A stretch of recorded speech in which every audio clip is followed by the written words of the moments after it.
आज है 26 तारीख और अभी बज रहे हैं रात के 11:30। तो मैं कल कहीं जा रही हूँ।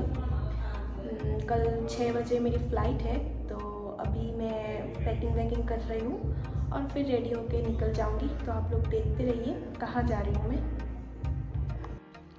तो फिर मैंने अपना लगेज पैक कर लिया, क्योंकि जा रही हूँ कम से कम 10-15 दिन तो रुकूंगी ना, तो उस हिसाब से मैंने सब कपड़े वपड़े ले लिया और सबके लिए कुछ शॉपिंग भी किया था, तो वो सब भी ले लिया मैंने। तो गाइस अभी मैं रेडी हो गई हूँ और मेरी कैब भी आ गई है। अभी निकल रही हूँ एयरपोर्ट के लिए। वैसे 6:10 का फ़्लाइट है, लेकिन मैं अभी 1 बजे जा रही हूँ, नहीं तो बाद में ज़्यादा लेट हो जाएगा तो अकेले कैसे जाऊँगी, इसलिए। तो चलिए बाय बाय, टाटा गाइस। और सब लोग मुझे सी ऑफ करने आए थे उस दिन रात को, और तन्मयदा तो मेरी ट्रॉली कंधे पे उठा के ले जा रहे थे। तो थैंक यू इसके लिए, बहुत हेल्प किया सब ने मिल के। ये रही मेरी कैब। फिर मैं कैब में बैठ गई थी और सबको टाटा बोल के निकल गई थी एयरपोर्ट के लिए।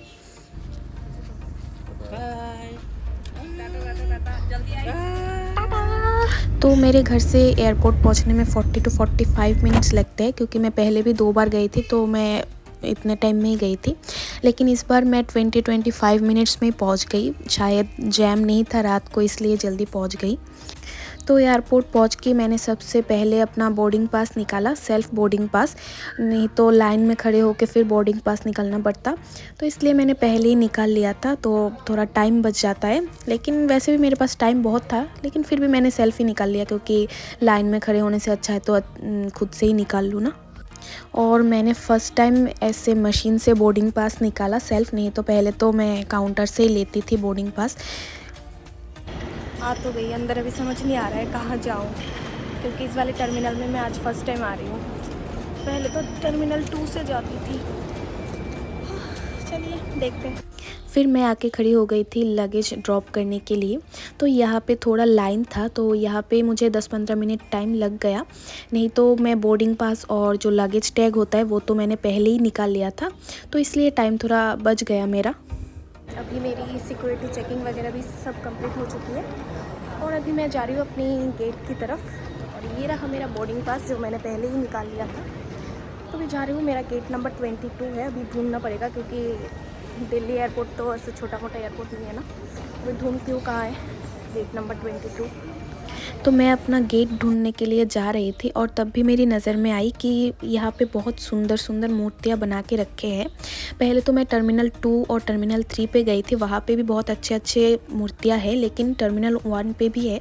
तो ये मैंने कल फर्स्ट टाइम देखा। ये मेरा गेट मिल गया। पिछले 10 मिनट से चल रही हूँ और चलते चलते अभी मिला। पैर दुख गए मेरे। गाइस मैं अभी एयरपोर्ट पे बैठी हूँ। मेरी फ़्लाइट है 6 बजे, लेकिन मैं थोड़ी ज़्यादा ही जल्दी आ गई हूँ। तो मैंने सोचा था कि मैं आप लोगों को जहाँ जा रही हूँ वहाँ पहुँच के बताऊँगी कि कहाँ जा रही हूँ, लेकिन फिर मैंने सोचा नहीं, इतना सस्पेंस में नहीं रखता आप लोगों को, तो मैं बता ही देती हूँ मैं कहाँ जा रही हूँ। तो मैं जा रही हूँ घर, क्योंकि मेरे घर में एक फ़ंक्शन है, तो उस फंक्शन को अटेंड करने जा रही हूँ। तो अभी तो बता ही दिया आप लोगों को, फिर भी देखते रहिए मैं कैसे जाती हूँ घर। गाइस देखिए लोग यहाँ पे कैसे सो रहे हैं। मुझे तो 1% की भी नींद नहीं आ रही है, मतलब इतनी सी भी नींद नहीं आ रही है मेरे को। ऐसा अनकम्फर्टेबल होकर लोग सो कैसे रहे हैं यहाँ पे, मैं तो बिल्कुल नहीं। टाइम ही नहीं जा रहा है, क्या करूँ। 4 बजे, अभी 2 घंटे और। फिर 5:30 बजे ही बोर्डिंग स्टार्ट हो गया था और मैं फिर से खड़ी हो गई थी बोर्डिंग के लिए लाइन पे। और फिर बोर्डिंग भी जल्दी जल्दी हो गया था और मैं चली गई थी फ़्लाइट के अंदर। तो मुझे लगा था कि बस से ले जाएंगे, क्योंकि पहले जितनी बार भी गई हूँ बस से फ़्लाइट के सामने जाके फिर फ़्लाइट पे चढ़ी हूँ। लेकिन इस बार बोर्डिंग के बाद डायरेक्ट ही फ़्लाइट में चली गई थी और जाके मैंने अपना सीट भी ढूंढ लिया, और लकीली मुझे विंडो सीट भी मिल गया। ऐसा नहीं कि मैंने टिकट काटने के टाइम पे पैसे दे के विंडो सीट बुक किया, लेकिन नहीं, मुझे लकीली मिल गया विंडो सीट। फिर फ़्लाइट की सारे पैसेंजर्स की बोर्डिंग भी कंप्लीट हो गई थी, तो इसीलिए 10 मिनट पहले ही फ़्लाइट टेक ऑफ कर लिया था। और देखिए रात का नज़ारा कितना अच्छा लगता है, चारों तरफ सिर्फ लाइटें ही दिखती है। तो मैं ये सेकंड टाइम ऐसे नाइट व्यू देख रही हूँ, नहीं तो मैं हमेशा से मॉर्निंग वाले दोपहर वाले फ़्लाइट से ही आती जाती हूँ। फिर फ़्लाइट टेक ऑफ करने के 5-10 मिनट बाद ही मेरी आँख लग गई थी, और फिर जब मेरी आँख खुली तब शायद पौने 7 या 7 बज रहा था। तब मैंने ये सीन देखा, सनराइज़ का इतना अच्छा सीन, मतलब इतना अच्छा लग रहा था ना, ऐसा लग रहा था किसी ने आसमान को 2 कलर में कलर कर दिया हो, ब्लू और ऑरेंज। तो मतलब बहुत ही खूबसूरत लग रहा था। और फिर मैं फ़्लाइट में बैठे-बैठे बोर हो रही थी, तो मैंने इंडिगो का जो मैगज़ीन है वो पढ़ना स्टार्ट कर दिया था, और मैगज़ीन पढ़ते-पढ़ते बाहर का सीन भी देख रही थी।